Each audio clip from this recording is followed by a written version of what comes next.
मला असं वाटतं की हा सत्याचा मोर्चा नव्हता, तो पत्त्याचा मोर्चा होता. एक तर सत्याचा मोर्चा ठीक आहे, त्यांनी जे काही मुद्दे मांडलेले आहेत त्याचा विचार इलेक्शन कमिशननी करणं अत्यंत आवश्यक आहे. हा विषय सरकारशी जोडता कामा नये. ज्या ज्या ठिकाणी अशा याद्या बोगस असतील, ज्या ठिकाणी एकाच पत्त्यावर अनेक मतदारांची नावं असतील, तर ते सगळे मतदार जे आहेत ते सगळे मतदार आम्हाला मतदान करणार असं नाही आहे, त्याच्यामधले त्यांना मतदान करणारे लोक असतील. त्यामुळं बोगस जी पद्धती आहे ती बोगस पद्धती असू नये, मत चोरी होऊ नये अशीच आमची भूमिका आहे. आणि जी पारदर्शक जी लोकशाही आहे, ज्या निवडणुका आहे त्या निवडणुका अशा पद्धतीनं झाल्या पाहिजेत. त्या ठिकाणी मतांची चोरी अजिबात होता कामा नये.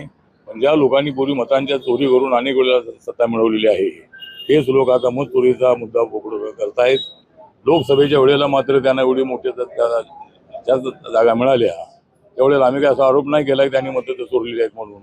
पण ज्या वेळेला आम्हाला सत्ता मिळते त्यावेळेला मतं आम्ही चोरलेली आहेत अशा पद्धतीचा आरोप करण्यात येतो. तो आरोप अत्यंत चुकीचा आहे, बिनबुडाचा आहे. पण याद्या ज्या आहेत याद्या इलेक्शन कमिशननी तपासाव्यात.